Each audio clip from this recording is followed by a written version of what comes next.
We have some news just coming in. Let's go straight to that. This is from the Supreme Court of India. And this is the court's order. The Supreme Court has green flagged longer tenures for Sourav Ganguly and for Shah at the BCCI. So it's a win situation for Shah and Sourav Ganguly.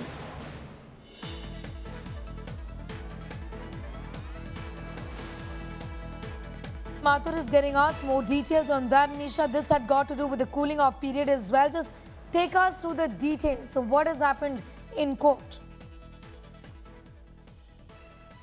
Well, the Supreme Court has allowed certain amendments to the BCCI Constitution. Remember, the entire controversy had been raised regarding the change in the tenure conditions, because the Supreme Court, when the Supreme Court had earlier appointed a committee of administrators which had created a constitution for the BCCI, they had said that any office bearer, the president, secretary, or any other office bearer, cannot have more than 2 consecutive terms. Now the Supreme Court has said that if a person is been an office bearer in a state association, and then it comes to the BCCI, to the BCCI, the Board of Cricket Control in India, then that consecutive period will not be counted, which basically means that a person can have 2 terms in the BCCI and then again have 2 terms in the state association. This is going to what the effect of this is going to be is that at the moment the current office bearers of the BCCI, that is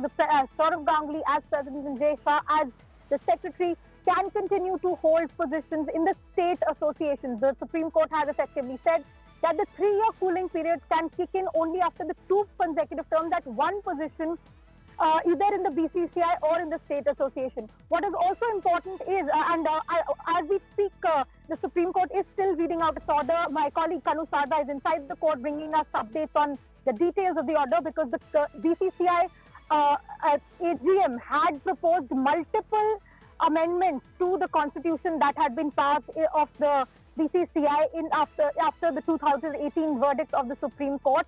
Now, the second amendment that the court has accepted is that there is a clause which bars people who are in public office to be at the helm of affairs, in the BCCI.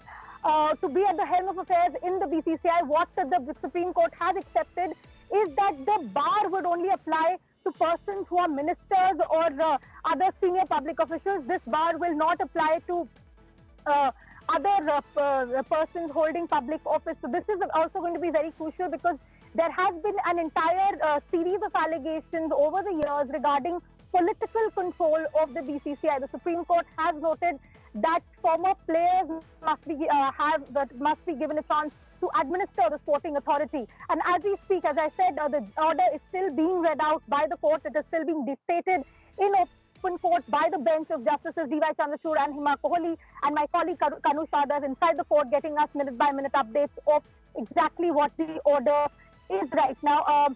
What the court has said that what is also interesting is that there was a bar under the court-mandated constitution that any person with criminal charges cannot be an office bearer of the BCCI. What the AGM had suggested that this should be changed to barring those who have actually been charged with a crime, not just those who are facing any kind of an FIR. This for the BCCI had argued that this is to protect persons who may be facing frivolous litigation. The court has also accepted that amendment, that only a person who's actually been charged, as in has had charges being framed against them and a trial has started against them, they will be barred from holding office in the BCCI. So big changes afoot here in the BCCI administration. The BCCI AGM, which had been saying that they should be allowed to change the constitution, they should be allowed to administer the sporting body according to their decisions. It seems that the Supreme Court is accepting that partly. Now remember, what is also important is that the Supreme Court has said that the exact amendments proposed by the AGM have not been accepted by the Supreme Court. What the Supreme Court is accepting, however, are the amendments with incorporating the suggestions that had been given by amicus curiae senior advocate Maninder Singh. So we will be seeing a slew of amendments again in the way the BCCI is being allowed to function. But the big takeaway from this is that the current office bearers have been given a bit of a breather.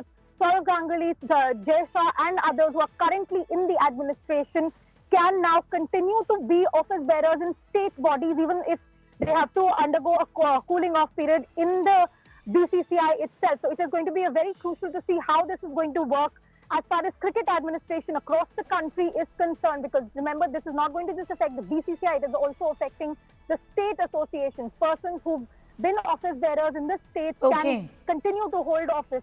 We'll just come back to you, Anisha, for more on that. Be with us. Rahul Rawat is also getting us more details. Clearly, the decks have been cleared for both Jay Shah and Sourav Ganguly. In that sense, it's a victory, Rahul. Well, it certainly is a relief for the BCCI and the top bigwigs like Jay Shah, who's currently the board secretary, and Sourav Ganguly, the board president. Their tenure, according to the previous constitution that was amended after the recommendations from the Lodha committee, was to end in July 2020. That was for Sourav Ganguly, and for Jay Shah it was to end in May 2020. But after the petitions filed by BCCI, now what has happened is that the elections are expected or are due next month, that is October. So BCCI has to take the AGM, the annual general body meeting, where the elections are to happen. Now the decks, as you said, have been cleared for both Sourav Ganguly and Jay Shah to go for a re-election. We'll have to see whether it is Sourav Ganguly who contests for the post of president or Jay Shah contests for the post of president. That remains to be seen. But for them, the relief is that they can actually go for a re-election, which means, what the verdict, briefly, if I just want to sum up. So any administrator in cricket can now serve up to 12 years straight. 6 years, that is 2 terms of 3 years each in state association, and then without a cooling off period, the same individual can get elected in the BCCI and can serve up to 6 years, that is 2 terms of 3 years each. So that's the verdict. And also what the other clause that has been amended by the Supreme Court is that earlier the clause was that anybody who's been charge sheeted, has a criminal case against him, cannot be part of or cannot be an elected member in the state association or the BCCI. Now what the Supreme Court has done is it has done away with that charge sheet clause. Now any conviction, any convicted individual will not be allowed to contest for the post of an office bearer in the BCCI or in the Supreme Court. And of course, the individuals who have a political background, as in who are a member of parliament or are ministers in the government, cannot be part of the BCCI. So we'll have to see what happens with Rajiv Shukla. He is currently the vice president of the BCCI. So we'll have to see if he will continue to remain in the BCCI or not. But as far as Jay Shah, the board secretary, and Sourav Ganguly, the board president, is concerned, it's a huge relief for them, because it was Sourav Ganguly, in fact, who had first filed this petition way back in 2020. And surprisingly, yesterday, that is Tuesday, was the first day when, when the Supreme Court heard that petition.